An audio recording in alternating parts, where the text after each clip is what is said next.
Kwa hiyo anakuonyesha ni mshambuliaji ambaye ni tegemezi, lakini pia ameprove pale ambapo timu inapitia nyakati ngumu, timu inasubiri kutafuta goli, anaweza wa kufunga, si ndio?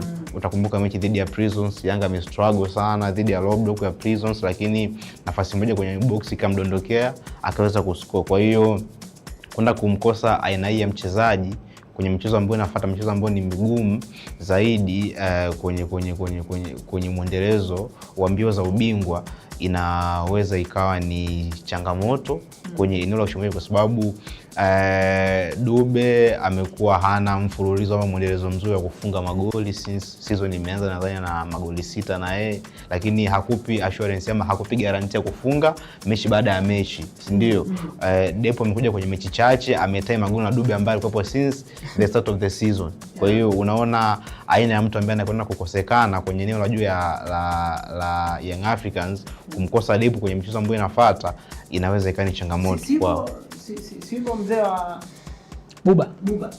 Sasa Buba sio mshambuliaji. Kuna Buba na Prince Mpumelelo Dube. Sasa yani unaona issue ya Depo kusajiliwa ni kutokana na Dube kutokuwa na 100%. Lakini baada ya Depo kuja convert zile nafasi ambazo anazifanya.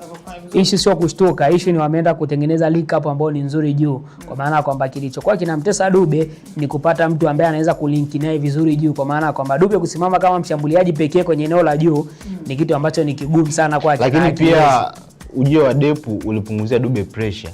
Si ndio? Hivi unaweza kutoka kwa mashabiki.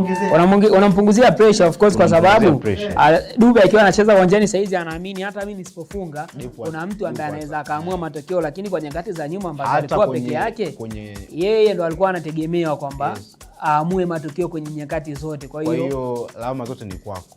Lakini baada ya Depo kuja kidogo amempunguzia Dube lawama kwamba tutashare hizi lawama, kwa maana nisipofunga mimi au timu isipopata matokeo basi